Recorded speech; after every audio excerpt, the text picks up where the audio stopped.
Hello, planet Earth, and welcome to another episode of the podcast. I'm your host, CJ, and this is the podcast you're listening to. So I wanted to let you know that there will be a change in the structure of the podcast again. I know, it keeps changing, but we're new, and we're trying to find a rhythm. I'm sorry. So the new rhythm for the podcast will be still Monday, Tuesday, Thursday, Friday, okay?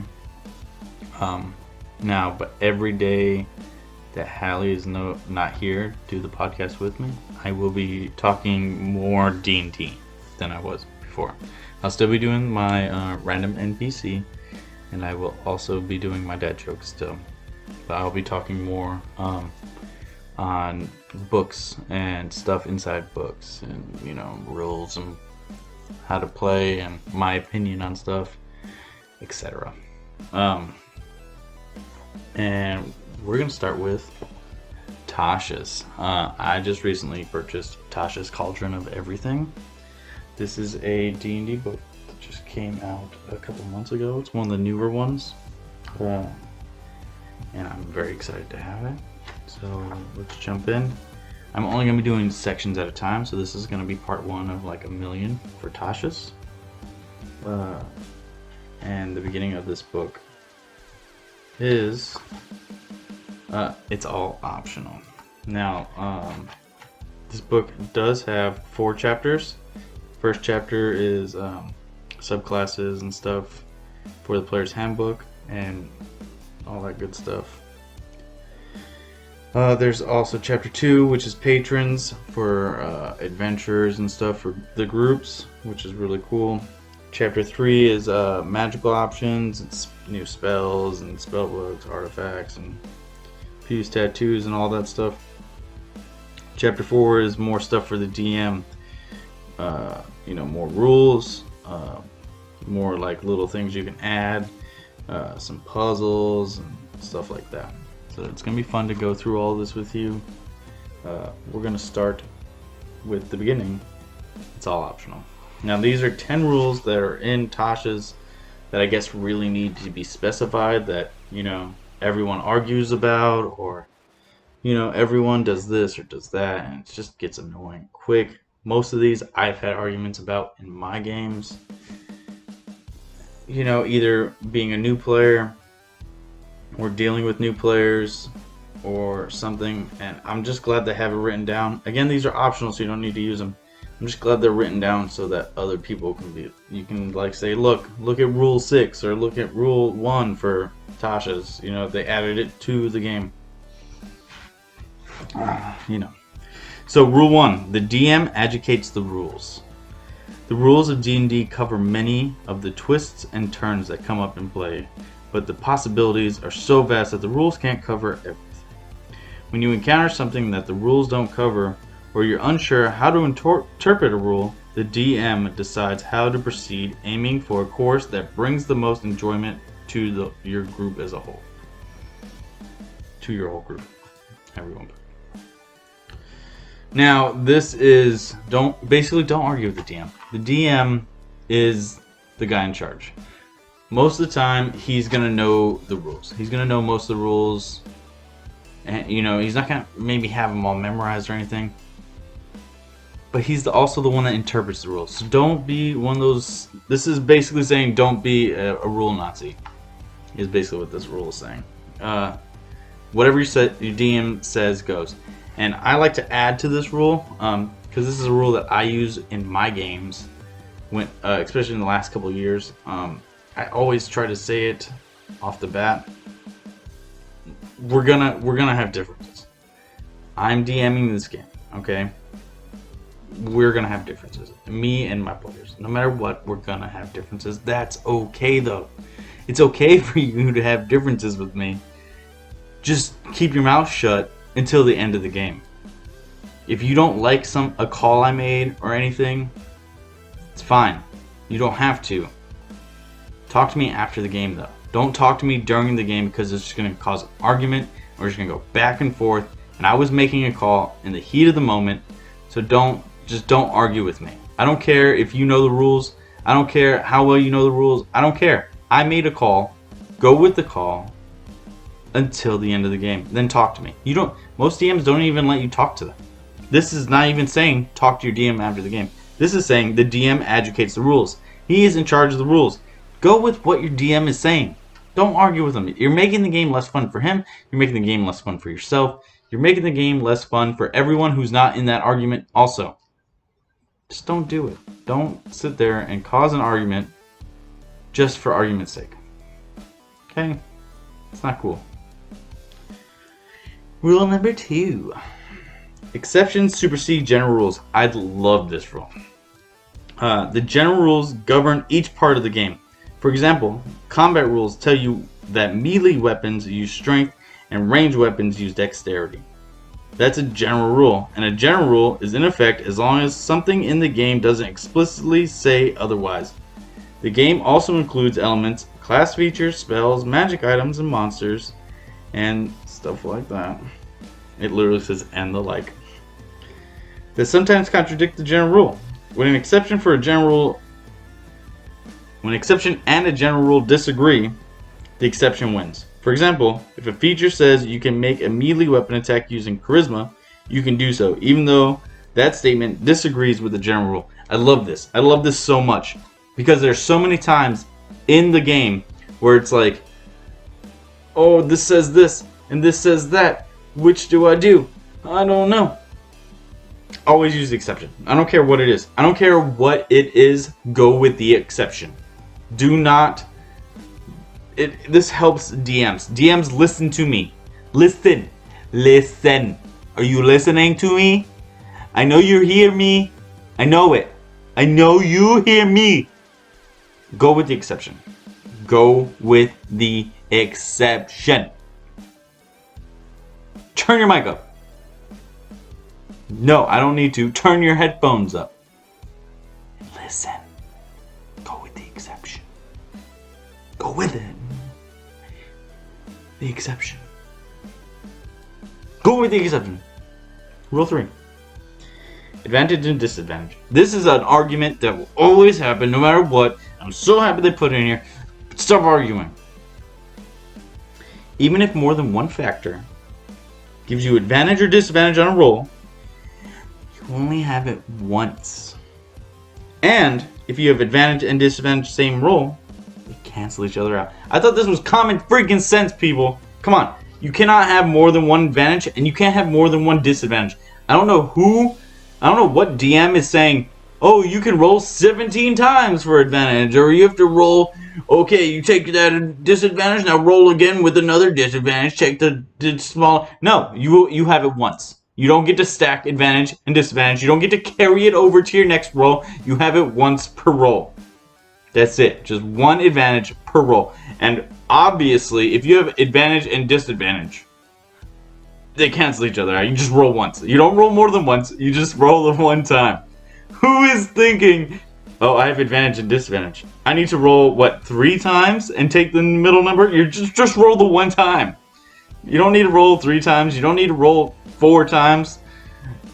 You don't, and so you can average those numbers. No, you don't. Who is doing this? Tell me who is doing this, wizards. Tell me. Tell me so I can laugh at them. I have disadvantage and advantage. I don't know what to do, you guys. I don't know what to do. How many times do I roll? Roll once. One time. That's it. Just the one time. Reaction. Reaction timing is the next rule. Certain game features let you take a special action called a reaction in response to an event. Making opportunity attacks and casting the shield spell. That's so weird to say. Shield spell. Say shield spell 15 times right now. Go. Shield spell. Say I can't even do it. Shield spell. Shield spell. Shield spell. Shield spell. Shield spell. Shield spell. Shield spell. Now say it backwards. Spell. Shield. Shield spell. Shield spell. No, I can't do it. Are 2 types of using of reactions. If you're unsure when a reaction occurs, the reaction is in relation to its trigger. Here's the rule. Reaction happens after its trigger unless the description of the reaction explicitly says otherwise. Once you take a reaction, you can't take another one until the start of your next turn. I can understand the confusion, and I think I've heard it. I've read it Let me rephrase that. I've read it in arguments on boards about post boards or whatever you want to call them, online. People arguing. I thought this was another, obvious one. You get one reaction per turn. It starts every time your turn starts, right? Now, a reaction doesn't have to be used on your turn. It can be used someone else's turn. Most of the time they are. Like when someone's running away, attack them, hit them in the back of the head. Don't run over me. Don't run. Whatever. Or, they're attacking you. You cast a shield. Can't hit me now. They could probably still hit you. It only raises your AC a little bit. But a reaction is literally what it says. Okay? You're reacting to something. You can't react to something unless something happens. You can't just react out of nowhere. That's just called acting. You're just simply acting in the current time. Acting? I don't know. It's not like to be or not to be, right? I don't know. I actually gotta watch this. That's just called acting. It's a dragon skull. Pretty cool. This little button right here lights them up. To be or not to be? Not to be. Oh, good. Yeah. So reaction happens after something else. I know sometimes, and this is why the rule's here, it'll say you can use a reaction before the GM rolls this or before this happens. That's fine. You're still reacting to something. Most of the time it's going to be like in the middle. If it's not directly after something happens, it's going to be in the middle. It's still a reaction. You're reacting. Something happens, reaction. People do it all the time. Number 5. 1, 2, 3, 4, 5. Proficiency bonus. Please, you guys, get this through your head. Please. If your proficiency bonus applies to a roll, you can add the bonus only once to a roll. Even if multiple things in the game saying your bonus applies. Moreover, if more than one thing tells you to double or have your bonus, you double it or have it only once before applying it. Once.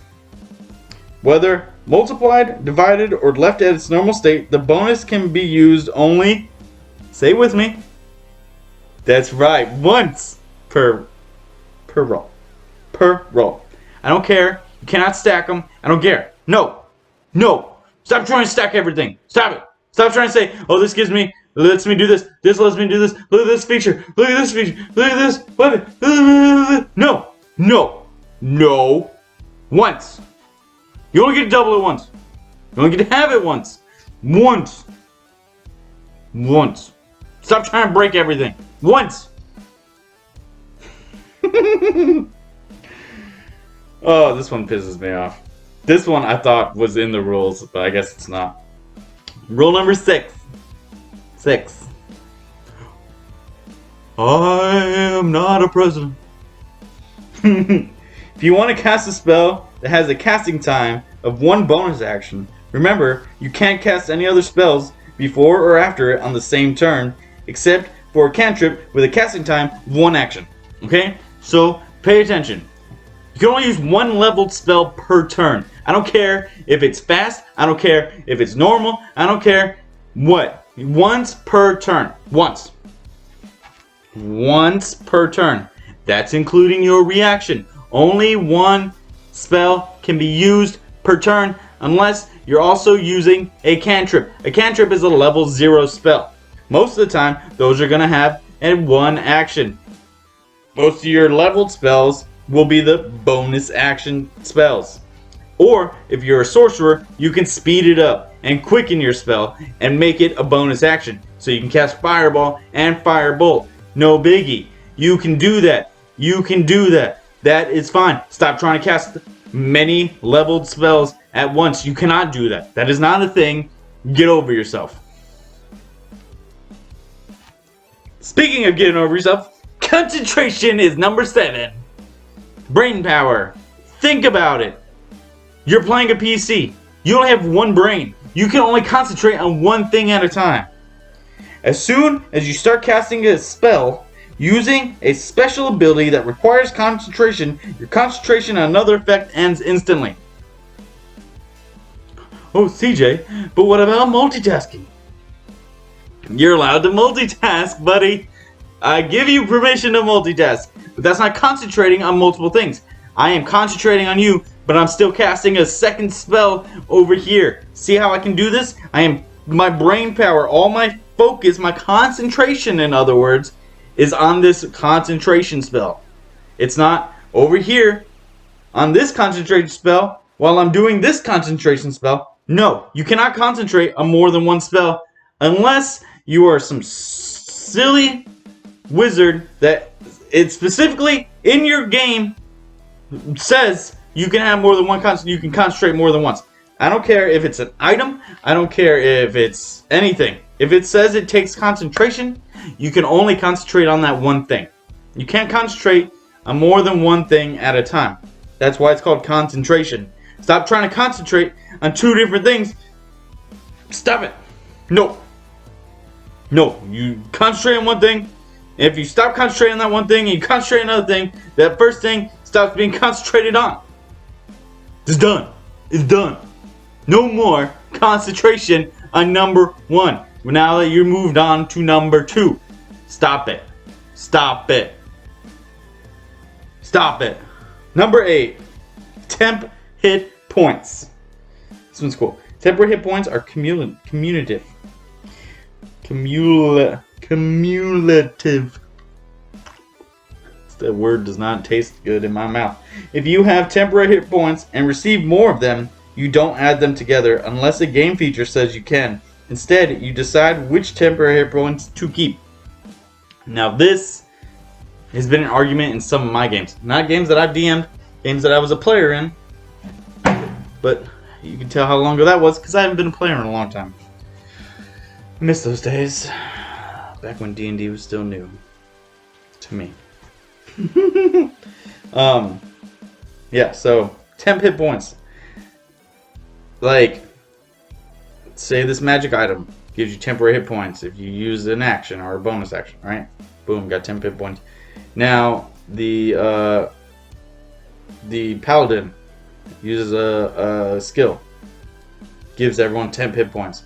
Cleric has a skill, spell, anything, 10 hit points. Those don't stack. They don't stack on top of each other. You don't have an infinite amount of temp hit points.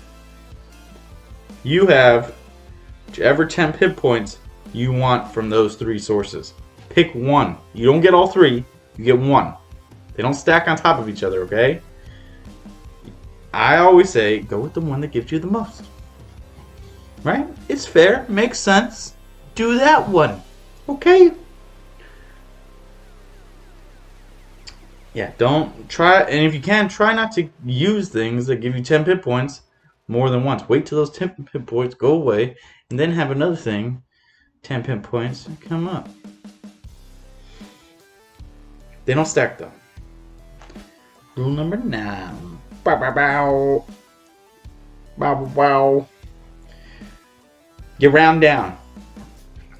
And I, even as a DM, have done the opposite of this one. This was my bad. 100% on me. I was screwing everyone over.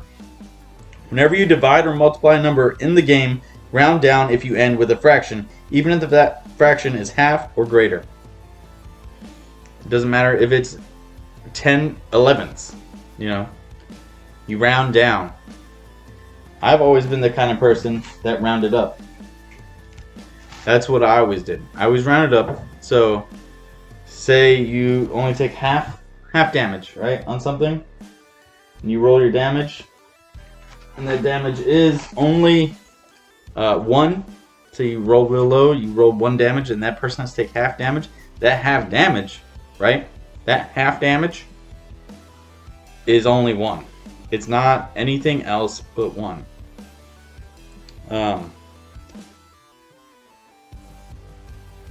Once it's halved, though, it goes to half. So you may be asking, CJ,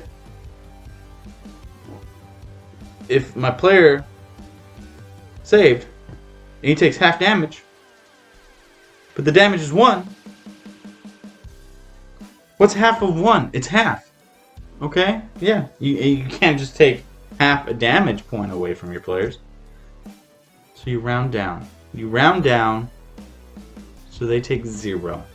Now, remember, this works for bad guys too. Okay? Your bad guy rounds down also. I was screwing everyone over and rounding up. Everyone takes 1 damage. Bad guys take damage. Good guys take damage. Everyone takes damage. I was giving out like Oprah. You don't need to do that. You round down. You be fair to everyone, including the bad guys. Round down. Rule 9. The last rule we're going to get to today is have fun. Now this is an important rule, you guys. Listen. Rule 10. You don't need to know every rule to enjoy D&D. Each group has its own style, different ways it likes to tell stories and to use the rules. Embrace what your group enjoys the most. In short, follow your bliss. It's such a sweet way to put that. Follow your bliss. Blue is here with me. She is my puppy. Blue, follow your bliss. Follow it. Tell her. Tell them. Follow your bliss, you guys. She's scared of the new kitty that we saved. He's a bit of a grumpy buns. Yes, I do. So yeah, just have fun. Again, all these rules are optional, except for number 10. 10 is not optional. Have fun. No matter what it is, no matter what the rules say, do your best not to argue amongst each other. Just have fun with each other. Okay? Don't go into all this mess and everything. Just don't do it. Yeah, that'll end my segment on Tasha's. That's part 1 of Tasha's. Next, instead of doing a NPC, I will be doing a magical item that I created. Now this goes with a class that I also created. One of my old players, let's call them M. Okay, they were playing a character I created that was Link, who was a bard from The Legend of Zelda. It was a bard class based on Link. Now M, they got a boomerang, was the magical item I created, and it's a bladed boomerang, and you have to attune to it. Once you attune to it, the bladed boomerang levels with you. On a bonus action, you may throw the boomerang at a creature you can see no more than 15 feet away. If you throw further, you gotta roll with disadvantage, and the boomerang does not return to you. Anything else within that 15 feet, the boomerang returns to you. Automatically. You throw it, it returns. You throw it, it returns. Now you do have to roll a dex save to catch it. The DM decides the dex save. Depending on the situation going around, it could be as low as 5 to just catch it real quick. You know, say you missed, but it's still within that 15 feet. It's going to return. You can catch it. No, you don't have to worry about anything else. Maybe the monster's attacking you. Maybe there's multiple enemies. Maybe there's crazy explosions going on. That dex save might go up because of your concentration. We just talked about concentration. Now this won't affect actual concentration mechanics when it comes to spells. This is just a dex save that the DM sets depending on the situation going around. So yeah, the damage of it is 2d4 plus dex. At level 4, it becomes magical. And at level 7, it becomes 2d8 plus dex. At level 11, it's 2d10 plus dex. At level 15, is 3d10 plus dex. And at level 20, it is 4d10 plus dex. Then after thrown on your next turn, you may use your bonus action to catch the boomerang and throw it again in one motion. So, what this means is every one of your turns, you can just forego your bonus action and just catch and throw. As long as the thing you're throwing at is within that 15-foot radius, it'll hit them or miss them and come back. You still got to make your attack throw when you throw it. Okay, so you throw it, roll your attack, hits, misses, doesn't matter if it's in that 15 feet, comes back to you. Roll your dex save to catch, throw. Instant. Boom, boom, boom. You still have your full action, your movement, and everything else you can do. That's just your bonus action. Okay, and it's attuned to you, so at level 4 it becomes magical, so just to, you know, resistances and whatnot. It will follow. Even if you move, as long as you're within that 15 feet still, it will come back to you. Okay? And that's the magical item that I am giving you guys for this today. Hope you like it. I thought it was really cool. Blade of Boomerang. What can I say? I made it myself. Of course I like it. Let's see. Let's do one.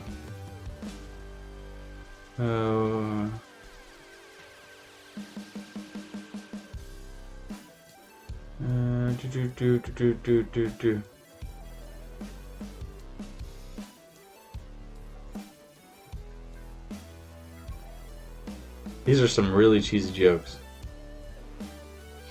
Oh, here's a good one. My boss told me to have a good day, so I went home. Oh, I went home! I had a good day! I wasn't at work! That was funny, right? Yeah, so that's where I'm going to end it. I love you guys. Check back with me tomorrow for part 2 on Tasha's. We're going to be doing this until this book is done. Okay? The next section, I believe, is going to be customizing your character, which is going to be really cool. They give you nice specifications for like making your own backstory and all that other stuff. Alright? Love you guys.